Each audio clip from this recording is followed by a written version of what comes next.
Come, friends, sit on the couch and let's talk about what is going on this week.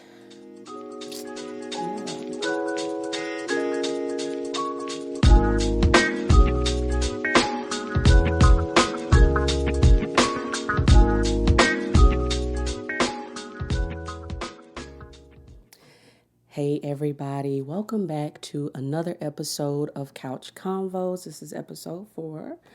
Come sit down on the couch wherever you are, relax. I literally be on my couch relaxing while I'm talking to y'all. I'm going to sit Indian style in a second. If you are in your car, don't relax too much, boo. Pay attention. But yeah, get relaxed and feel how you want to feel, and let's talk about some stuff. This is going to be an update mostly for the parents because I am a parent. And of course, in Couch Convos, I want to, talk about a lot of things that I deal with, which is parenthood, single parenthood, family, music, of course, stuff that's in the industry of music and all of those things, school and all, some situations that I've gone through. And I do believe that a lot of those things are relatable to other people. So yeah, this one is going to be for the parents. Now, I do have an update for y'all though from episode 1, I believe. I do have an update on Lizzo. Yeah, we have an update on her. But before we get to that, grab you some water or your preferred beverage. I stay with a cup, a tumbler, or whatever. This one, real cute. All of those things now. And I do want to just tell y'all what I'm drinking. Before I started this episode, I had to get, because I'm feeling a little stuffy. My kid was just sick, and I've been with her in the hospital just about 2 days straight now. She's fine. It's like her eye, I think, is some allergies or she got bit. But I had to drink this. But for today, of course, I will always have a little bit of this in my system. It's energy drink. A little bit of that in my cup. And the rest of it is this. All right. And that was our water talk moment. But yeah, get you something to drink. I'm always drinking water. People be thinking I'm drinking alcohol, but I literally drink water all the time. Well, it at this point is juice, but... So, for the update on Lizzo, if you have not heard about Lizzo or seen or heard my podcast episode 1, go to YouTube, check my podcast out. Episode 1, I talk about that in detail. Or if you're listening to the car, you just like listening to podcasts, you don't do YouTube like that, you can check it out on my Buzzsprout page. Of course, you can check it out on Apple Podcasts, Spotify, Google Podcasts, iHeartRadio, all of those things. I will leave those links to where you can listen to all of that below. However, let's do a recap of the Lizzo thing.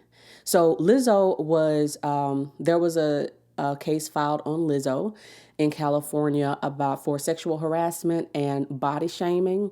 Her former dancers, I believe 3 of them, filed charges against her with the sexual harassment thing. And this is what we're going to go on to talk about first.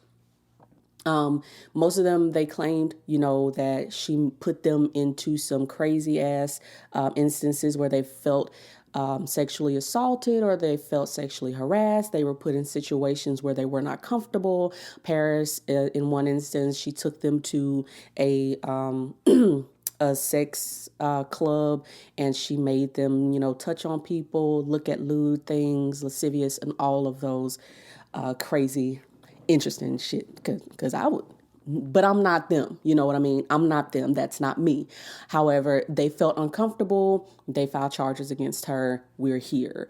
I believe before I got this update, it was already out that Lizzo was, going against what they were saying. She was defending herself, of course, and she was saying that these people were, they already publicly admitted that they were told that their behavior was inappropriate and unprofessional on tour. So she had already, defended herself on social media. Now, the update is Lizzo said, "Bitch, I'm suing you back."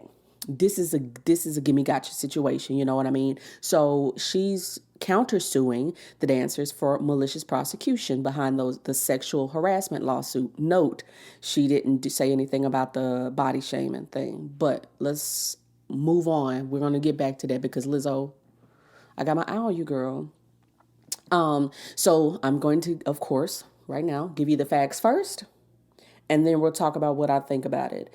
Lizzo said, of course, we're going to speak about what her lawyer says. I don't think she spoke about any of this yet, but they have photos of those dancers in Paris when they said they were uncomfortable and put in uncomfortable situations with at the sex dungeon, whatever. Let me readjust, y'all, because I'm about to get in Indian style, get comfortable. But they said they have photos of the dancers just being happy and gleeful, after at that Paris incident with the dancers, with the sex dancers, the one that was shooting bananas out their hoo-ha and all that stuff. They have pictures and apparently videos of that incident. So I would like to know, I want to see it. And hopefully not, because we don't want to put everybody's business out there, but I want to see that stuff, and maybe it's going to come out if this goes to actual trial. So the video where Davis, that's one of the singer's last name, she gushed over Lizzo, recorded after the Paris incident, and I do believe that is when she was auditioning to be a singer for the second season of Big Girls, her reality TV show. I do believe that is what they're talking about, that video. So, I mean, I take that stuff with a grain of salt, because people will do whatever to get their money and to stay relevant. And, if you got to kiss some ass and you got to lie, then some people do that. And working with Lizzo is something like, before this, of course, working with Lizzo meant something. So hell yeah, she could have lied, she could have fluffed it a bit, but it is whatever. And of course, now I want to put this out there. That's all the information that I got, information that I wanted to dig for, as far as an update was concerned. My what I feel. One of the ladies, she admittedly said that if you didn't go along to get along or whatever, then you weren't invited on, the private jets and the vacations and the trips, and you didn't get all the glitz and the glam and stuff like that. So it makes you think you weren't one of the cool kids, and you weren't on these private jets and in these, you didn't get the glitz and the glam and stuff like that. Is this a little bit revenge? I mean, you have to, of course, I'm one of those people that always is the devil's advocate for something. I'm always thinking of the other side, and I, gauge it and judge it by that. But I'm not judging in this situation, because it has nothing to do with me. I don't have a dog in the fight. But it does make you think, when she admittedly said that like, are you upset because you weren't a part of that crew? And now you're coming out with this. Did you not get a part in something and you're upset? Or, I mean, in court, they ask you, like, is there motive for this? And once you said that, once you put that out, you didn't kiss ass or whatever, that's fine. But now you're not a part of this elite crew that you said that you weren't a part of. And it makes you think twice about what you're saying and the truth to it. Now, also, two things can be true. I also do believe that Lizzo could have been on some bullshit. It could have been possible. It's possible. A lot of celebrities are, especially when they're on tour, they are pressured, they are stressed out. They put a little pressure on the people that are close to them. And if you're not doing your job, then you might get a little pushback. Somebody might say something. Now, this body shaming thing, that's where I still don't get that part, because all of us, meaning them, on the team, we're all big. What are you talking about? Where does body shaming come into play when it seems to be that Lizzo was bigger than all of them girls? Well, hopefully we will get some updates on that. Like as soon as it comes out, I can't wait to get the updates. I'm gushing. I'm just waiting on somebody to post it or something so I can get online and find a credible source. But I will have that source, of course, linked down in the description for you guys to look at it, get all those facts yourself. Of course, if you don't want to get the facts yourself, girl, that's what I'm here for. That's what I'm here for, baby. And if you want to fact check me, check out the links. That was the update on your Lizzo, girl. So I told you guys that I'm a parent.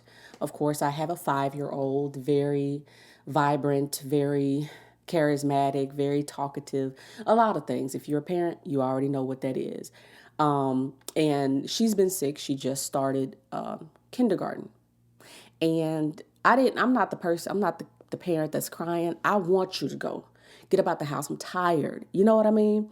I'm never that person. However, I do see, when your kids are growing up and they start speaking full sentences and you're like, where did you learn that? That's crazy. Like, where did you even, who gave you that piece of information? But yeah, I start having these moments. My baby is actually growing. She's getting big, or, getting new clothes and new shoes. It's a bittersweet moment, y'all. It really is. I actually dropped her off. I dropped her off to school because usually I just drop her off at the car line and I save myself that emotional moment. But yesterday she had a doctor's appointment. She had another doctor's appointment today, but she had a doctor's appointment yesterday and I had to take her back to school and I had to take her through the office. So the office, they were like, do you know where she's 5 now? Come on, man. So I was like, do you know where your class is? I was like, yeah. And I was like, go ahead and go back there. I'm like, nobody's gonna take her. Nobody gonna take my baby. Yeah, so it's a bittersweet moment because it's like your kids are growing up. They're like, you blink your eye, they're gonna be out the house. Maybe it'll feel good, maybe it won't. So I have those moments. And then her being at a public school, I love that fact. I don't think that, I'm not the type of parent that wants my kid to go to a private school. I'm not afraid of public schools. I went to a public school. Public schools, I do feel as if, they're a part of your kid's personality. They build up personality. Like, it's a key factor in developing a child, and especially socially. I think I don't have a problem with that. I loved public school. Now, of course, you had your moments in public school when you were like, I hate this place. But at the same time, number one, is getting better, especially the food. So the fights, of course, life lessons. You got the friend groups, just learning new people and all that stuff that you just don't get from a private school. Mind you, I went to a private school prior to going to a public school when I was very, very little. But at the same time, it's like, I wouldn't have it any other way. And I wouldn't have it any other way for my daughter. However, and of course I always wanted a boy because I knew how it was out here growing up being a female. You know what I mean? In this type of society. And I'm not going to get on dudes like that because it's both ways, but I'm just going to give, just a warning. I'm speaking for women because I'm a woman. I can't speak for dudes because I'm not a dude. So, however, I can only speak from my experiences and what I see. And one of the reasons it's bittersweet for me when I love the fact that she's growing up and she's, getting to know new people and getting to know new things, learning and all of that stuff. It scares me because I remember inappropriate relationships in school. And I'm talking, of course, she's young. You can never judge anybody, but she's young, and I'm talking about middle school, high school, and all those things. Everybody knows what I'm talking about. We got, the R. Kelly situation, all of those things, and it's another situation I'm about to talk about now. And there is a history, whether we want to talk about it or not, there is a history of the girl, you have the popular girl in school getting picked up by her older boyfriend that's driving a car already and, getting drove off, or him bringing her food and stuff like that. It happens all the time. We weren't really paying attention to it back in school because we was just minding our business and eating our hot Cheetos. But it happens. And now that I'm grown and I know better, it's so scary. Like, and then not even that, having inappropriate relationships or experiencing inappropriate relationships between students and teachers, male and female. Now, I only knew about the males. It's some females out there because the ones that done made the news, they're females, right? So it's like inappropriate relationships between students and teachers, and inappropriate relationships between students and older men, period, that know that these boys or girls are minors. It's not getting no better. Y'all, I'm trying to tell y'all, even if we start getting better, it's going to take a couple generations for us to actually figure it out and get the shit together. Like, honestly, let's be completely honest. I'm a realist. If we start getting it together this year, it's going to take a couple of generations for us to wipe out all them fools that done fucked it up for everybody. You know what I mean? So I'm just talking about from Elvis Presley to, people like that. It's always been a grown person that wants a minor child, and they'll flaunt it and they'll act like nothing's wrong with it. We just started talking about it as if it's wrong, like in this generation. We just started pointing it out like, oh, that shit that don't look right. We just started doing that in this generation. Can you believe it? So, and then seeing that stuff, and I'm not even gonna lie to you, I have been a part of it. I have been a part of those relationships that were inappropriate. I love me an older man. Now I've just gotten someone closer to my age, but and I'm grown. But I have actually, just taken part in that. Once looking back on it, I see these people walking around, or I see them on social media or whatever, and I just be like, wow. Like, that's crazy. I'm not going to go into my experiences, y'all. Maybe later in another episode, we'll talk about something else. But yeah, it's wild to know that something like that is happening. And it actually brought me, because I saw this on my feed. It came across my feed, and I just had to start looking into that, because it was too ironic that it popped up on my feed when I was thinking about my baby in these type of situations, right? That's crazy. So, yes, a former Wauwatosa, Wisconsin teacher, her name is Tyesha Bolden, 33 years old, was charged with sexual assault of a 14-year-old student. You heard me correctly. 33 years old.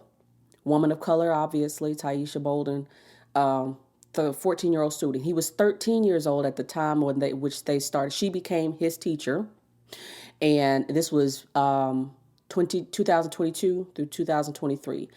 So, yeah, what's going on? When I tell you, I remember specifically. I'm not gonna call it out, but I remember I'm not gonna call it out specifically. Obviously, I'm calling it out, but I remember specifically a teacher in my either middle school or high school that it was just known that they was always messing with a student, or it was alleged that this person was always messing with a student. Mind you, this is middle school / high school. I think it was it was middle school. Middle school and high school. I'm assuming those are two different people, because I remember those rumors being spread. And we all know where there's smoke, there is fire. So it's not new, but it is getting old. Like, this shit right here, like, come on. Thankfully, she's facing, I think, 30 or 40 years for this. But they found text messages as soon as the school, this was Pilgrim Lutheran School. It was a Christian school. Pilgrim Lutheran School found out. They were given information. As soon as they found out, they reported it and they fired her. Good job. But they looked through all the messages on the that these two had with Tyesha and the 8th grade student. I don't know the boy's name. They didn't give it out as far as I could tell. I was looking for it, and I wouldn't tell y'all anyway because this is not about him. It's about her. But she acknowledged that he was a minor and all that. She knew that it was wrong. And she said, I want to see you as much as possible. This is coming from the text messages. I want to see you as much as possible. And whatever happens, happens. Girl, it was, they exchanged over 22,000 messages. And yeah, she was invested in this. She sent pictures, both, stuff that you can look up and stuff that they could not share. And I think after, like on a school break in October, I know it was, they had sexual relations in a park, in the car at the park. It's sad, and I hope that this is something that this boy learns from. Because I have these moments of looking back on some of the situations that I put myself in thinking that I was freaking cool. And I'm just like, what a waste. Like, I wish, you know what I'm saying? Like, we have those moments, and I really want, I've told myself, y'all, if y'all are parents, first time parents, especially, and if your kids are still young, you think to yourself, like, I have done some stuff in life that I wish I had not done. And I know that I was told not to do it, or I knew it was wrong, but I thought I was freaking cool. And I just went along with it anyway.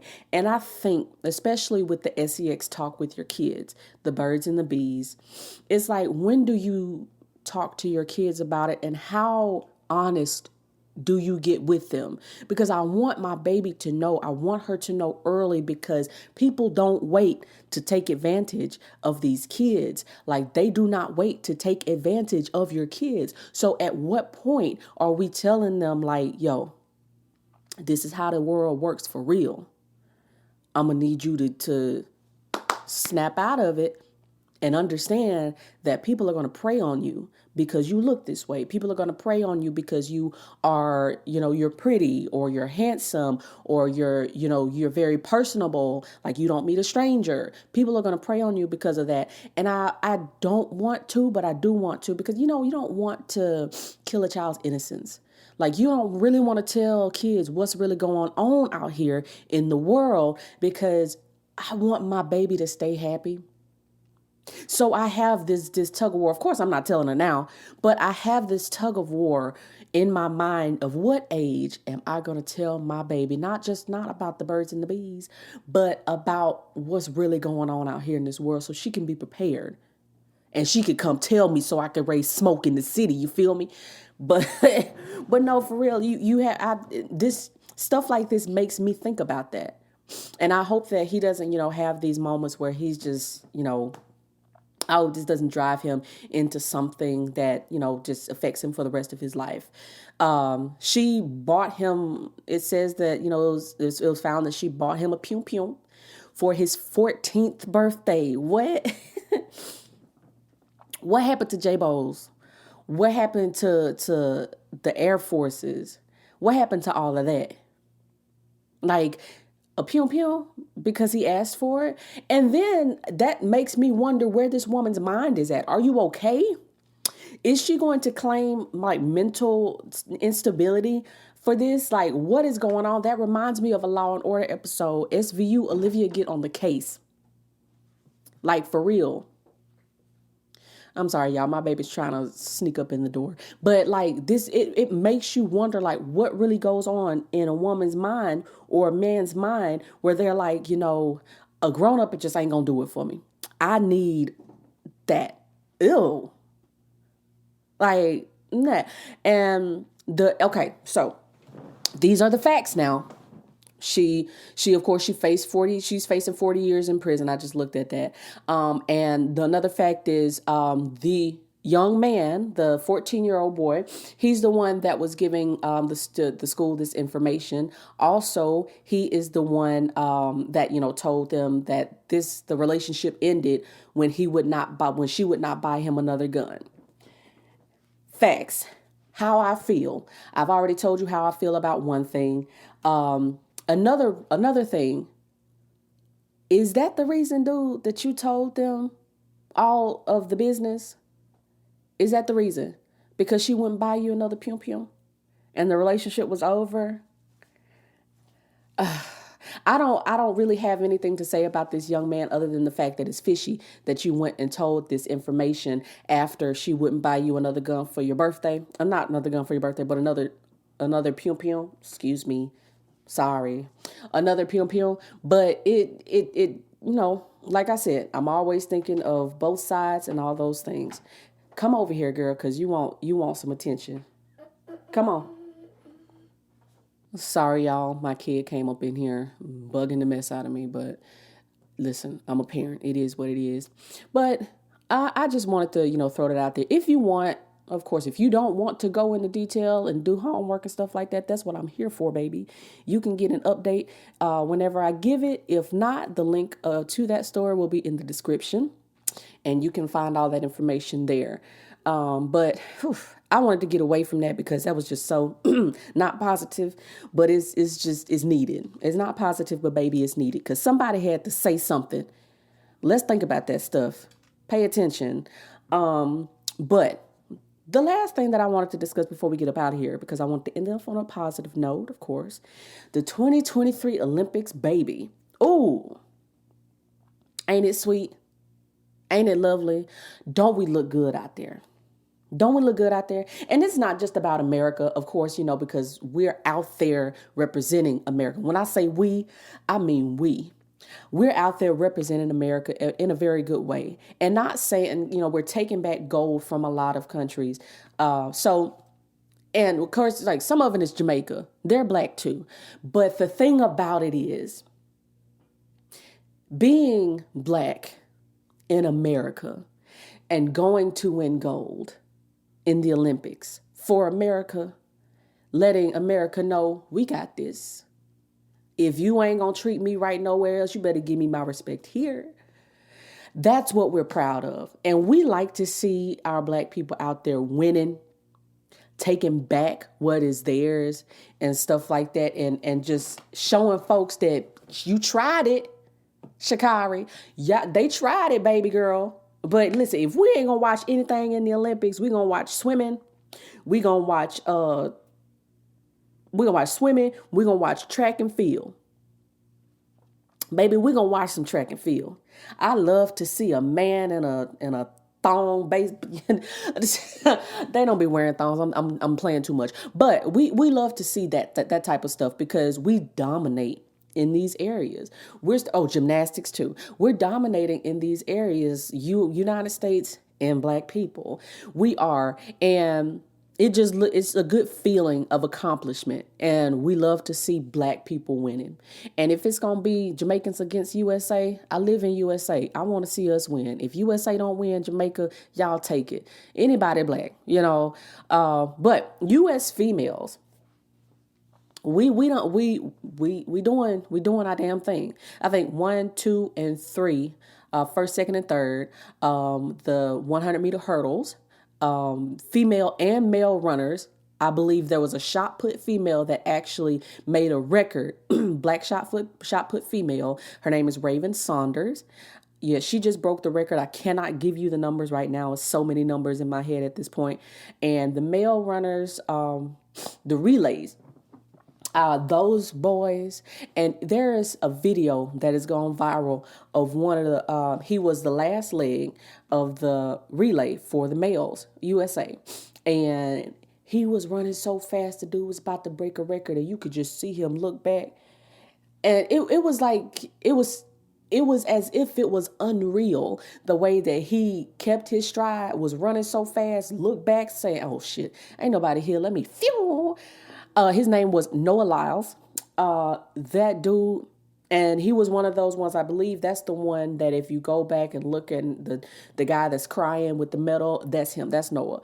And last but not least, Miss Sha'Carri Flojo Jr. Richardson. Yes, ma'am. Yes, ma'am. That's all I have to say. Yes, ma'am. Yes, ma'am. Yes, ma'am. They tried to play you. They tried to play you. Now, us as black people, period. We were all on the y'all wouldn't do that to a white person. Y'all wouldn't do that to, and that's true. the majority of us black people were like, yeah, you shouldn't do that, blah, blah, blah, blah, blah, over the, the situation, right? However, everybody made a joke about it. Whether you felt it was wrong, whether you were indecisive, whether you felt it was right, everybody was making jokes about Sha'Carri. We're not going to lie. And the press tore her up. It was only, I believe, one or two outlets that gave her some actual sincerity regarding her losing her mother and the incident that happened regarding her title and all that, them taking it away from her. But Sha'Carri came out there this year and said, listen, she said she came back physically. She came back better physically, mentally, spiritually, and emotionally. And she showed us that. She really did show us that. And you can't, nobody, I don't care if you like her or not, you can't take anything from that girl because she showed you on the field. You know how they say, you can talk, but I bet you won't get on the field. She showed us on the field. She showed us. And she came through at the very end. Look at that. It's out of a movie. They have to make a movie out of that because nobody, not even, you can even tell the announcer wasn't even paying attention to her because they were all focused on the Jamaicans because everybody, the Jamaican females, I'm sorry, I don't know their names. Bite me, whatever. But the two Jamaican females, they had the titles last year or the last Olympics. So he was focused mainly on them. And all you could hear was, oh, Jamaica, blah, blah, blah, blah, blah, such and such. And you didn't even hear Sha'Carri's name until the very end because Sha'Carri, number one, it was a pretty close race between all of them. I think it was 4 people that had they were close in stride. So it was very close. You could tell that the announcer even knew that Jamaica was going to win. And then boom, Sha'Carri come through. And I actually do believe it's one of those things where the Jamaica, as far as the 2 women, or at least one of them who was about to win first, she kind of got comfortable. She was running. She was trying to get first, but she got comfortable and she didn't notice that Sha'Carri was in lane 9, ripping and running. Do we agree? Let me know if you don't agree now. But I believe that was one of those things. But Sha'Carri was like, no, I'm pushing through to the very end and I'm going to catch up on your ass at the very last millisecond. And it's going to be on me. Sha'Carri was surprised. We were surprised. The announcer was surprised. The Jamaicans were aghast, baby, because they thought they had first and second. Now you got second and third. Like, we're not even going to be on it because she won. Did you see? Y'all have to look up the video of her when, she has the American flag on and she does her little run. It was like she was celebrating herself and she took off like them folks in church. I think she was shouting. If she was, baby, get what you need. Get what you need. Because you deserve it. And I love that for her. And I love the fact that she gave the interview to the black people, to the black outlet that spoke to her after her mom passed. And she ran that and she gave an interview to them. And everybody else, she was like, no, thank you. No, thank you. No, thank you. No, thank you. Just walked off with her American flag on, first place winner. She's a comeback, the underdog. She came through. Everybody counted her out. And now she showed everybody. And, they want to interview. No. Peace. Like, catch it from the playback. Because I don't want to talk to y'all because y'all talked all that bull the last time. I don't want to talk to y'all. Y'all be good. Y'all be great. I'll be fine. So it's just a good feeling to know. And that is a good life lesson to know that it's not unknown. People will forget about you. They will discard you and all of that stuff when it seems like you're not winning. But as soon as you get back on top, it's them same folks that was talking all that cash money shit that's going to be the first ones trying to get in your face. I'm Sha'Carri Richardson all day. No, thank you. No, thank you. No, thank you. I might not be big right now, but when I get big, I remember every single person who discarded me. And that's real, baby. And that's too real, baby. I remember every single person that discarded me, that didn't give me a chance, that talk shit about me, blah, blah, blah, that, took sides or whatever the case may be. Like, I remember everything. And when I get on top, no, thank you. I'm busy. I don't have time. I'm unavailable. That's it. So it is what it is, baby. Thank you guys for chilling with me on the couch for another episode of Couch Convos with your girl Eyeshia. I hope you have a great, wonderful, and restful, peaceful, relaxed rest of your week. No stress. Continue to drink water.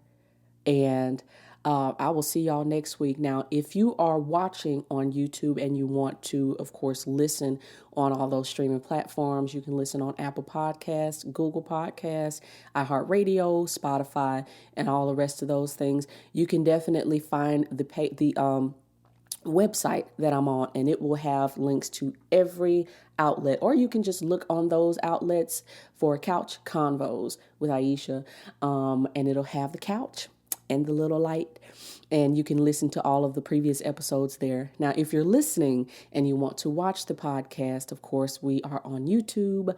You can find it, Couch Convos with Eyeshia, on there. And of course, I will have all of those things linked in the episode. So wherever you are, just click in the description and you can find those links to what we talked about and to the podcast episodes. And definitely do follow me at _it's Eyshia_ on Instagram. I'm on Instagram, TikTok, and Twitter. And then you can follow me, just my name, Eyeshia, on Facebook. You can find me on Facebook. And of course, all of that stuff will be listed in whatever platform that you are hearing me on, watching me on. So I hope y'all have a great rest of your day. I love y'all. Peace.